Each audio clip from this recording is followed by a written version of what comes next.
dia ajak aku nginep di rumahnya. Dan karena aku nggak mungkin pulang ke rumahku dalam kondisi pulang malam, mungkin bisa nyampe jam 3. Aku tidur di situ. Udah Mbak, aku tidur di sini aja. Ya. Oh nggak mau tidur sini, nggak apa-apa. Berani kamu di situ Len? Gitu kan. Iya aku berani. Terus aku tuh nggak tahu ya. Aku tidur itu malam itu cuman gelisah, dan dalam mimpiku aku ketemu dengan bapak-bapak tapi mukanya itu marah sekali. Dan dia pegang celurit. Apa itu memang ngigau atau gimana Mbak? Enggak Len. Itu benar. Dia datang dan dia ngajak bersetubuh sama aku. Sambil aku duduk di sofanya dengan telentang begini, terus tiba-tiba kepala aku nggak ada ngeliat ke dinding. Dan di dinding itu, aku cuma lihat pajangan foto-foto. Yang bikinku kagetnya, itu foto-foto bapak-bapak yang ada di mimpiku. Ya, dan itu jelas sekali muka bapak itu persis sekali yang aku mimpiin itu. Akhirnya diceritakan lah, iya saya bunuh Mas, saya kasih dia racun tikus.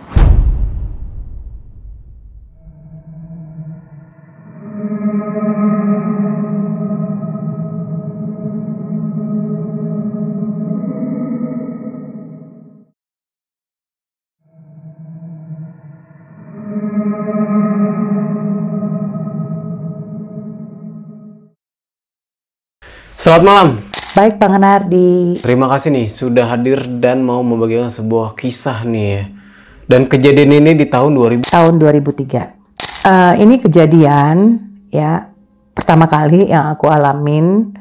Aku nginep di rumah temanku dan ternyata di situ aku dapet teror dari yang arwah penasaran ya. Kalau aku bilang arwah penasaran karena teman aku ini sengaja membunuh mantan suaminya ini dengan cara yang mungkin tidak wajar. Oke, mungkin ditahan dulu nih tuh ceritanya nih. Nah, buat kalian semua nih yang penasaran dengan ceritanya seperti apa dan bagaimana, kalian bisa tonton video ini sampai habis. Dan buat kalian juga nih yang ingin menjadi narasumber, kalian bisa langsung WhatsApp ke nomor yang ada di bawah sini. Jangan lupa kunjungi media sosial kita. Nanti semuanya gue taruh di deskripsi. Sudah siap? Oke, siap. Obrolan tengah malam, kita.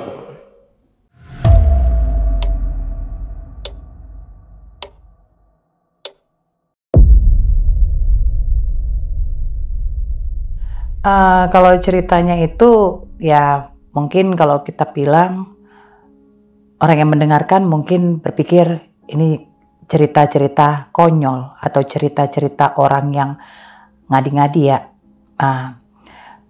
Cuman ini memang kenyataan dan aku alamin itu tahun 2003. Nah itu kebetulan aku kenal sama teman, kita kenalnya di satu restoran tempat biasa karaoke, hall.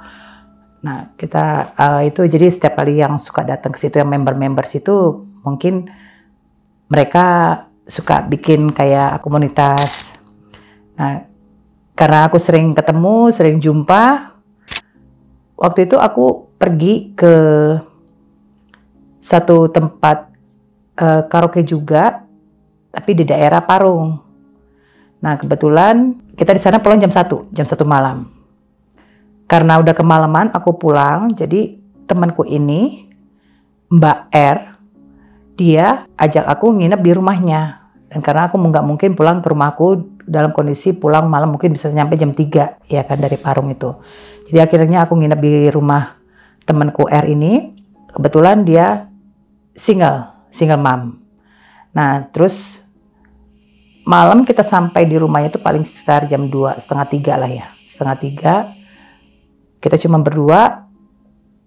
Itu rumahnya di daerah Depok. Ya, rumahnya di daerah Depok. Saya tidak bisa menyebutkan area rumahnya detailnya seperti apa karena ini sangat intern banget. Nah, terus aku coba cuci muka, terus udah ganti baju. Kita tidur lah ini. Kita tidur di kamarnya Mbak R ini. Nah, Mbak R ini tidur, dia matiin lampu. Cuman di saat aku tidur itu belum pules-pulesnya, baru mata tuh nyep-nyep gitu. aku dengar dia ngomong bilang kalau misalkan pergi dari sana, ngapain sih lu kesini? Sana, bau tau nggak, bau gitu. Jadi aku bilang gini, ini Mbak R ini apa udah tidur, apa ngigau, apa mimpi?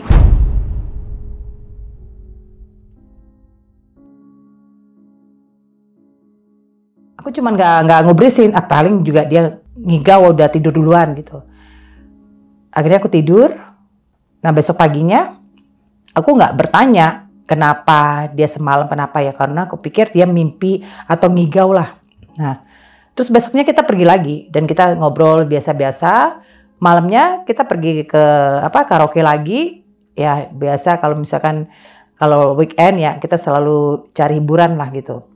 Nah itu kita pulang ke rumahnya lagi. Aku sempat itu 2 malam tidur di rumahnya dia. Dan kebetulan itu anaknya yang bontot, aku tidak sebutkan, huruf N.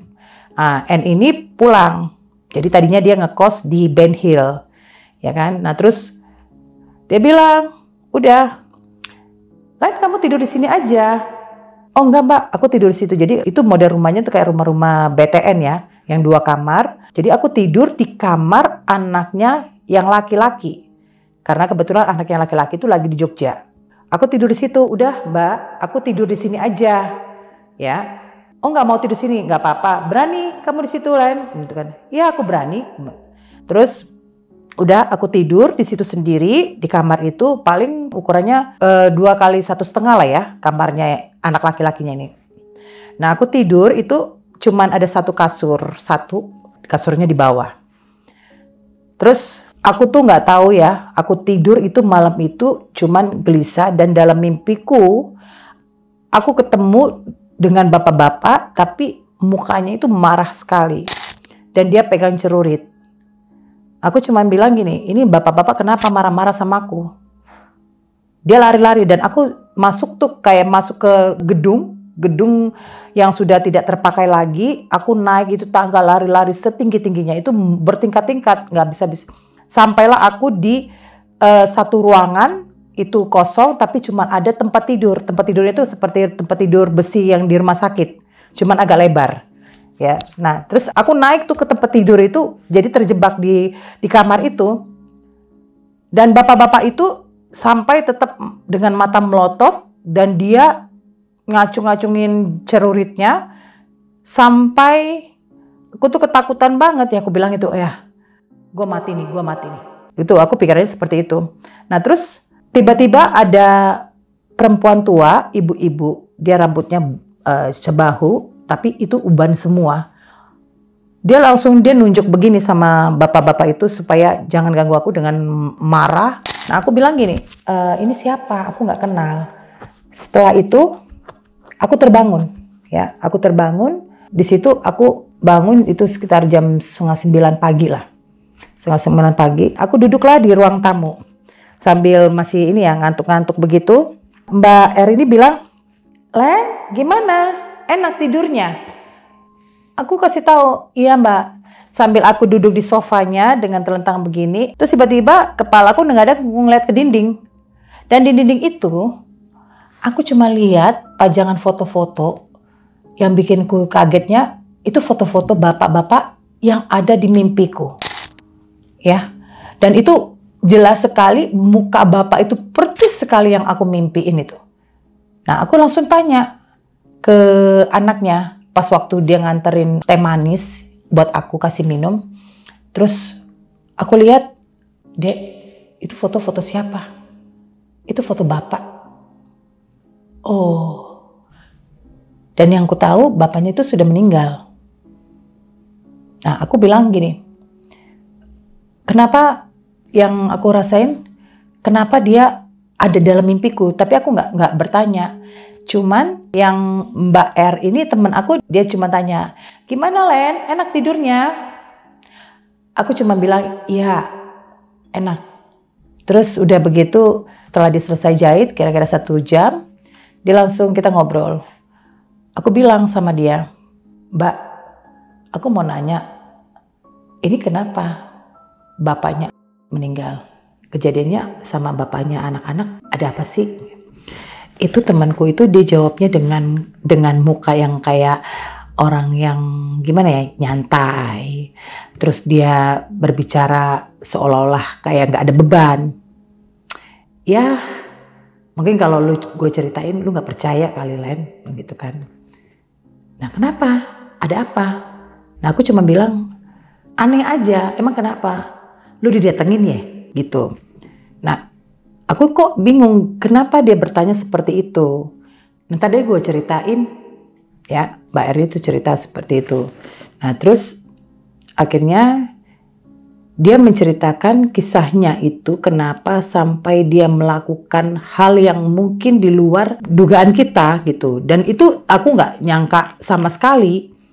Jadi suaminya itu dia kasih minum racun.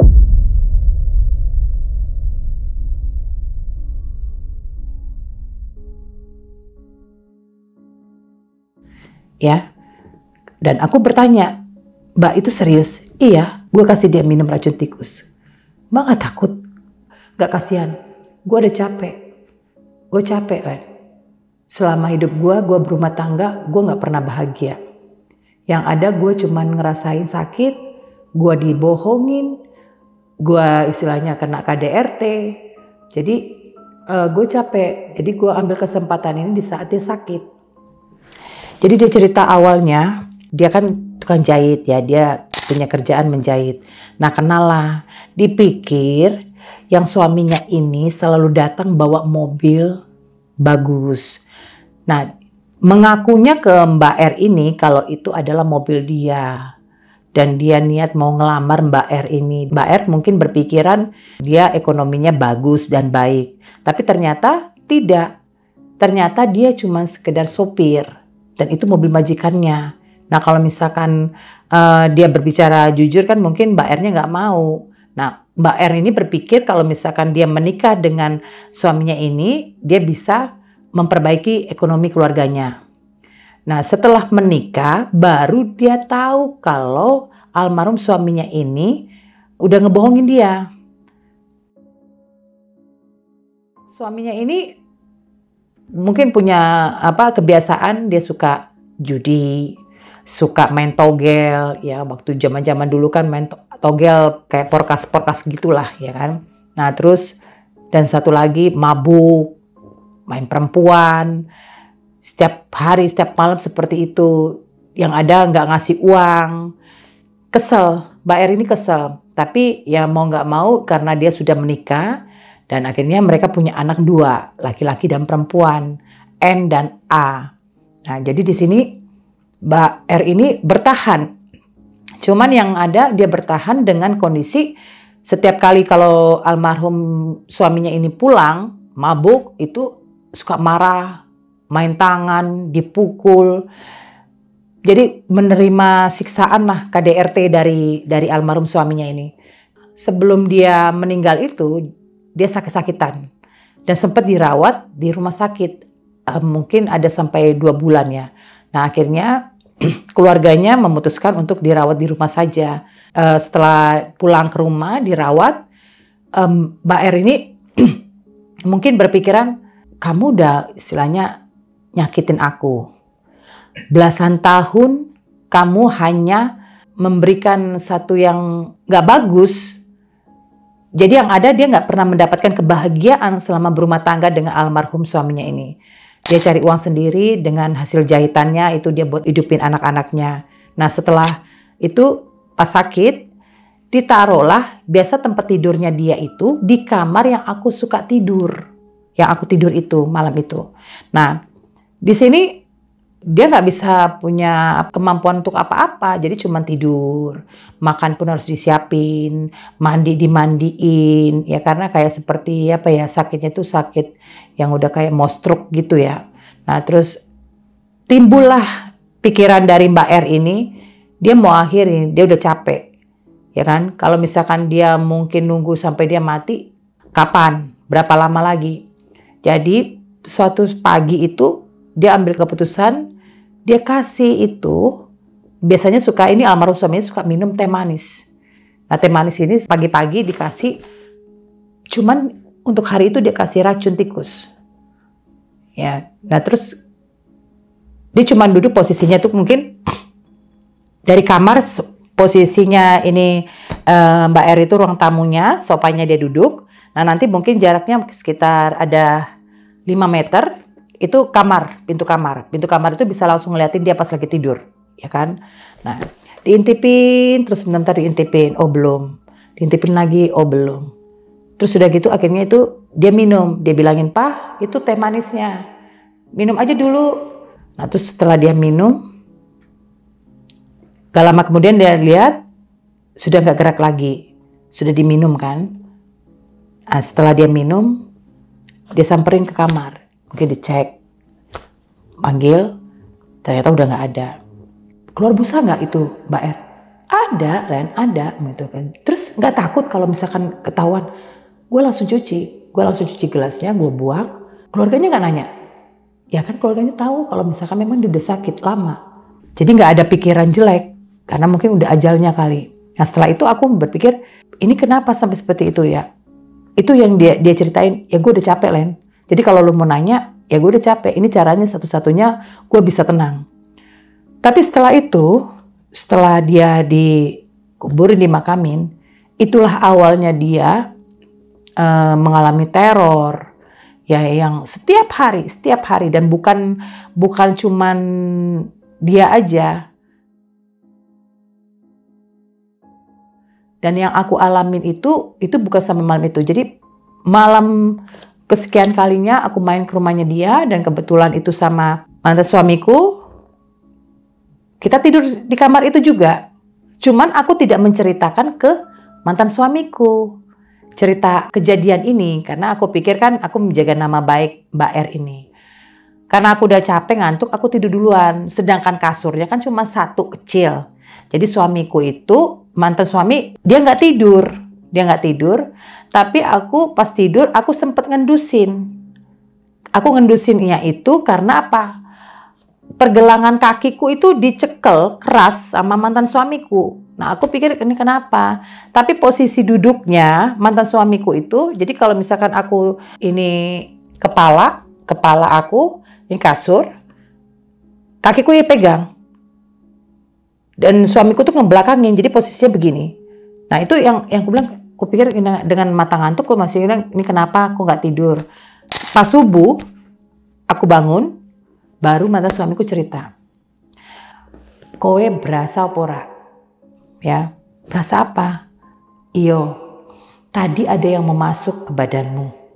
Lah, iya, dia berdiri di jendela itu. Karena jendela posisi kamarnya itu, ya di atas kasurnya itu ada jendela nako ya. Kalau zaman dulu itu jendela nako yang lipat itu. Nah itu ada laki-laki. Cuman aku tahan. Aku bilang, jangan diganggu. Dia nggak niat jahat. Aku cuma ngomong begitu, itu kata mantan suamiku. Nah, coba kamu tanya ke temenmu, ini ada apa? Ceritakan ada apa? Mungkin kalau misalkan memang mantan suaminya itu sudah meninggal, coba doain, ya kan? Terus paginya, kita jam 7 pagi, pas kita lagi sarapan, aku bicara, Mbak, aku mau tanya, sebenarnya kejadiannya apa gitu kan. Nah kebetulan ini kan mantan suamiku kan belum tahu. Akhirnya diceritakan lah. Iya, saya bunuh mas. Saya kasih dia racun tikus. Karena saya udah gak kuat. Nah, terus udah gitu, oh alah. Jadi mantan suamiku juga sempat kaget gitu. Nah terus mantan suamiku bilang gini, ya mbak, coba mungkin mantan suami mbak minta didoain ya. Dibersihin kuburannya. Terus jawabannya Mbak Rita ini apa? Ah ngapain?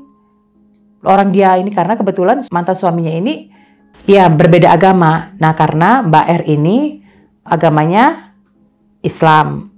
Sedangkan mantan suaminya ini Kristen.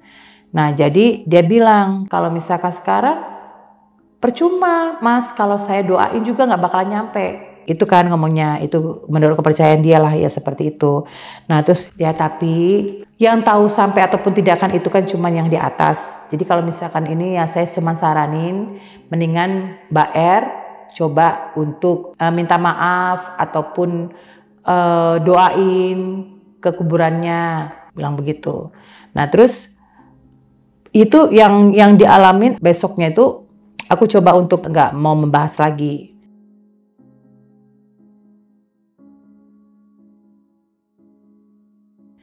Nah besoknya aku sempat berbicara sama tetangganya. Dan tetangganya ini bilang, kok aku bisa betah di situ, apalagi nginep di situ. Aku tanya kenapa? Karena memang nggak ada yang pernah mau nginep di situ. Ya, pernah yang tetangganya ini tanpa sengaja sebelah rumahnya dia lihat ada kayak bapak-bapak berdiri selalu di terasnya. Nah, di sini aku nggak mikirin apakah itu dia menentukan, oh ya begitu ya ibu ya, iya. Nah sempat rumah ini mau dijual, cuman setiap kali orang yang lihat ke rumahnya itu selalu bilang nggak jadi, batal. Padahal posisi rumahnya itu ada di Hook, ya kan? Enak kalau misalkan di Hook itu, kalau untuk perumahan itu enak ya. Nah itu aku pikir kenapa nggak jadi bu? Ya pernah waktu itu dia datang mau lihat, ada yang mau beli, tiba-tiba lagi lihat-lihat. Ada yang colek, mainin rambutnya dari belakang, ya kan. Nah, jadi mikir kok iseng gitu. Nah, terus masuk kamar mandi, itu kebetulan lampu kamar mandinya itu putus. Jadi dia cuman ada cahaya dari luar. Cahaya dari luar, dari ventilasi jendela atasnya itu kamar mandi. Nah, itu serasa kayak ada yang melihat di pojokan. Cuman kayak bayangan hitam. Kalau aku perhatiin, ketegesin itu nggak ada apa-apa. Tapi serasa kalau misalkan pas aku lagi siramin badan itu kayak ada yang merhatiin gitu. Dan pernah aku coba telepon ke rumahnya itu yang angkat laki-laki.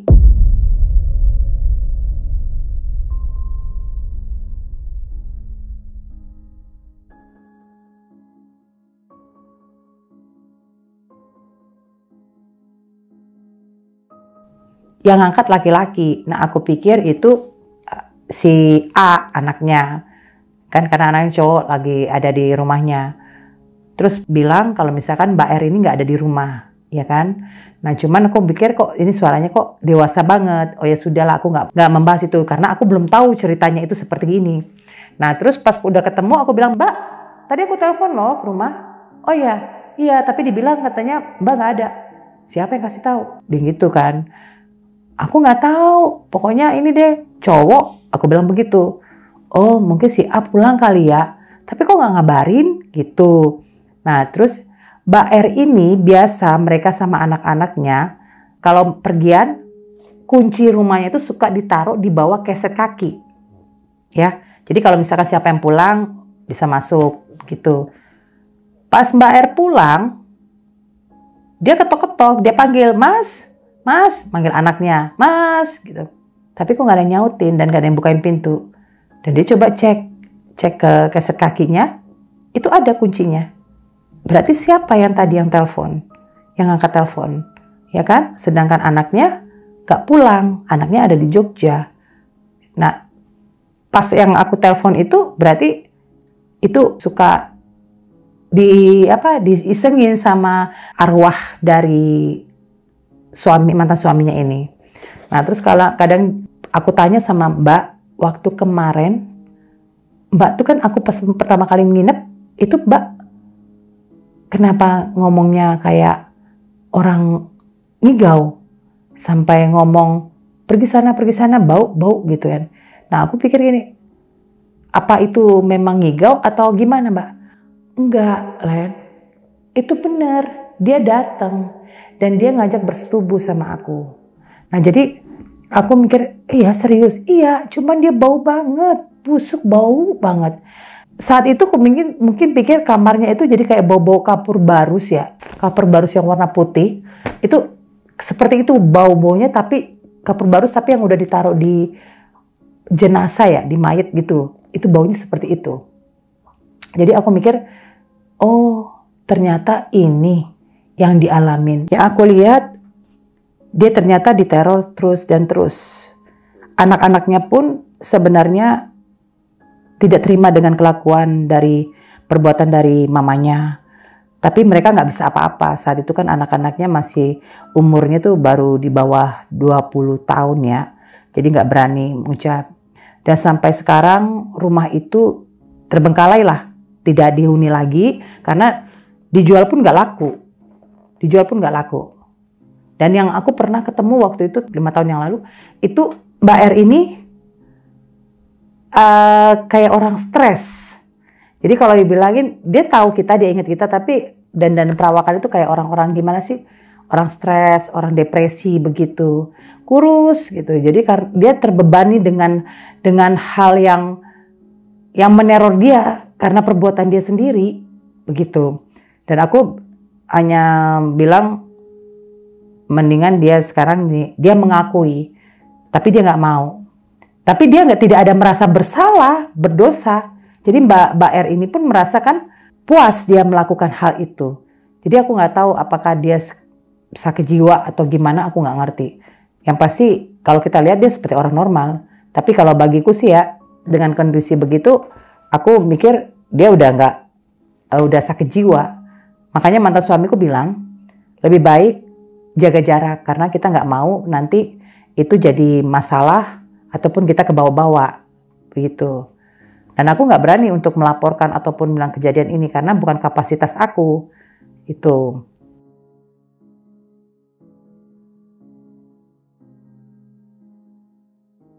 Ya, dan aku ketemu berapa tahun lalu itu di pasar Lenteng.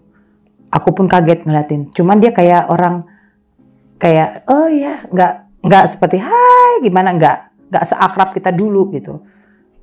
Oh ya gitu, jadi nggak ini. Oh ya Mbak R, ini apa kabar? Baik, begitu kan. Oh ya menentukan. Ya udah ya, kayak orang ngindar gitulah. Jadi pokoknya inilah nggak kayak orang, nggak terawat lah begitu. Jadi aku mikir gini, ya udahlah, yang penting dia baik-baik aja. Itu kan urusan dia. Aku pikir seperti itu. Jadi kalau aku mikir ada ya, dan aku nggak nyangka kalau misalkan sampai dia melakukan hal begitu gitu loh. Suaminya dikasih racun, bener-bener racun. Aku pikir itu bercanda, ternyata bener.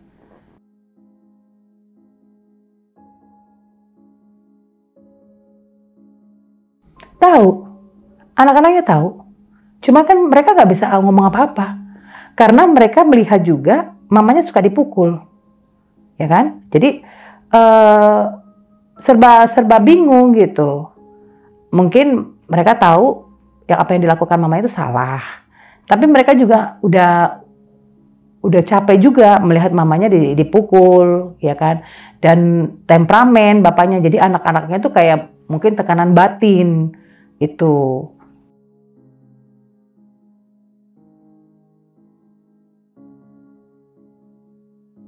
Kalau yang setahu aku tuh dia masih, anaknya itu sampai ngekos loh di Ben Hill, nggak tinggal situ. Dan yang anak cowoknya itu di Jogja, di rumah mbahnya. Jadi dia tinggal sendiri, dan teman-temannya tuh nggak ada yang mau nginep. Dan aku kan nggak tahu ceritanya.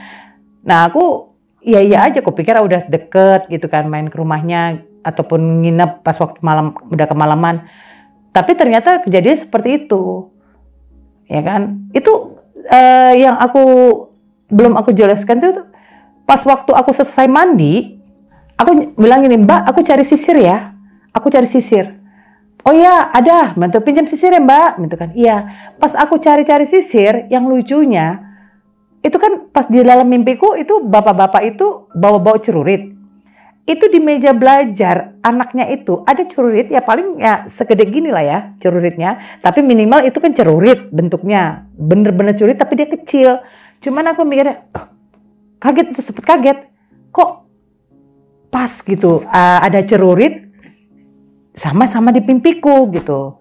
Nah pas lebih pasnya lagi aku lihat foto di ruang tamunya itu foto bapak-bapak itu gitu. Jadi aku cuma menyimpulkan ini bapak-bapak ada, cerurit ada, berarti dia bukan mimpi. Aku mikir itu bukan mimpi dan itu kenyataan gitu loh.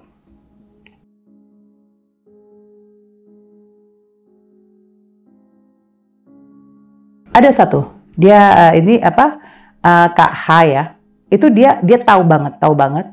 Cuman dia nggak mau cerita Dan kebetulan mungkin apa karena dia memang punya suami, ya jadi dia nggak mau cerita itu.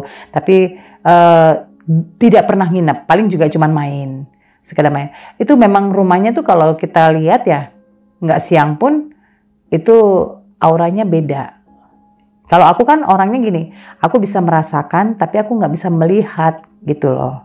Jadi aku mikir mungkin mereka sebelum-sebelumnya mereka udah paham dan udah tahu, cuman aku yang belum gitu.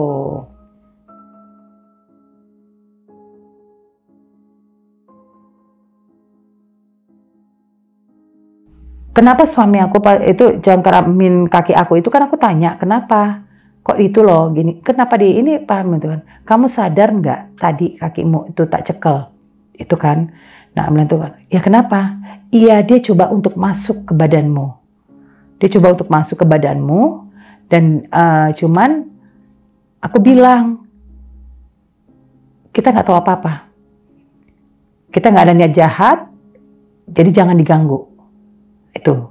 Jadi kalau misalkan sampai dilakukan itu supaya jangan coba-coba untuk musik gitu loh. Dan karena apa? Yang sosok ini pengen coba masuk ke badan sayanya sendiri gitu.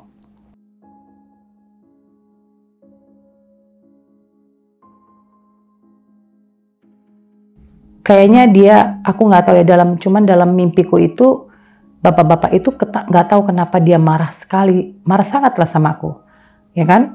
Jadi aku mikir gini, kenapa aku tidak kenal dan aku tidak pernah merasakan melakukan satu kesalahan, tapi kenapa begitu marah, muka mimik itu marah banget, dengan mata melotot itu dia marah.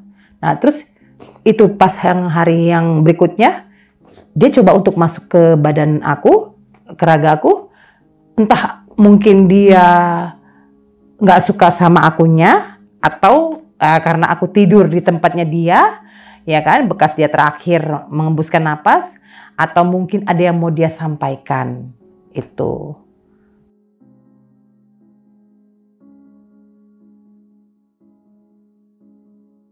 Kalau yang aku lihat itu sosoknya itu ya pas yang dekat jendela itu, dia berdiri situ, cuman melihat seperti begini ya.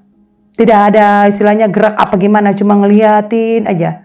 Dan jendela nako gimana sih, tahu kan bening lagi, itu bukan yang warna riben begitu, nggak ada hordennya lagi. Jadi ngeliatnya itu cuman kayak apa ya? Kalau kita bilang ya astagfirullahaladzim, kaget gitu. Udah cuma begitu, kita kasat mata lagi udah nggak ada. Sama kayak di kamar mandi, aku ngerasain kayak aku diliatin. Tapi nggak ada. Jadi kalau misalkan pas siram gayung, itu pas kita ngeliatin gitu, udah nggak ada.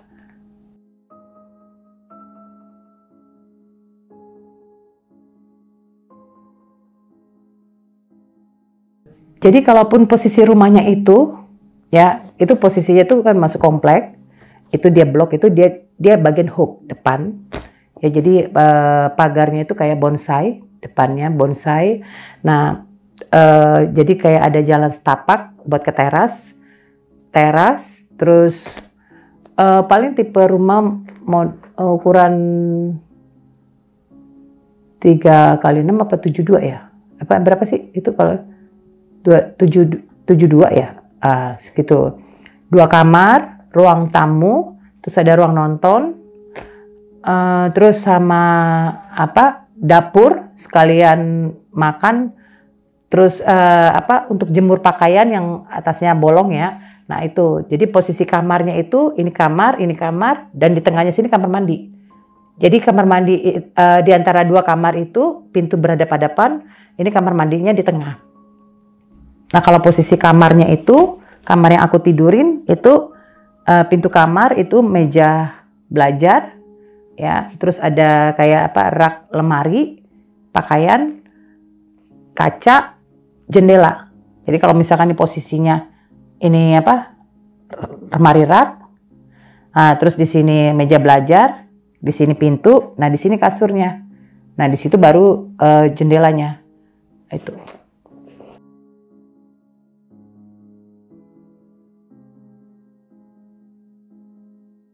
Nggak ada. Gak ada sama sekali. Jadi dari teman-teman itu nggak ada yang ngasih tahu, jangan Nen kalau misalkan itu nginep di rumahnya si R gitu, jangan, nggak ada. Tahu nggak ini? Itu kan si R kan ini gitu, nggak ada. Paling kalau misalkan temannya si KH ini paling dia bilang ini, emang si R stres gitu, paling cuma ngomong begitu doang. Nggak ada yang ngomong bilang itu, oh dia ini ngebunuh lakinya kasih racun tuh, nggak ada.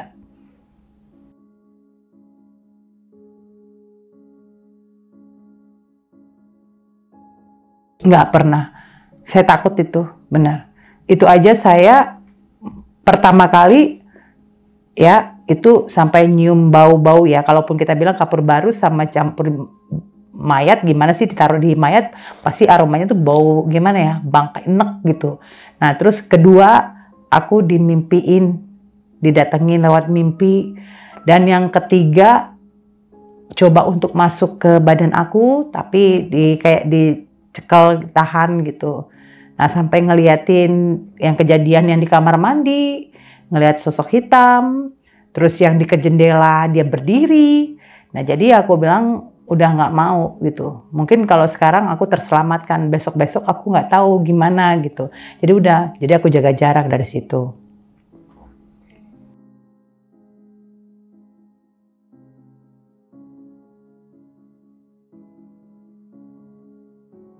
Ya, jadi dari sedikit cerita yang aku ceritakan ini, aku hanya memberikan kata-kata untuk yang sudah berumah tangga, yang mau berumah tangga atau yang mau menikah, jujurlah kepada pasangan. Ya, apapun itu, sepahit apapun, bicaralah apapun diri kita. Seperti apapun diri kita. Jadi jangan istilahnya memanipulasi, oh kita seperti ini, kita seperti ini. Karena apa? Kebohongan itu akan berdampak yang tidak baik. Dan kalaupun untuk semua hubungan itu hanya perlu satu, kejujuran.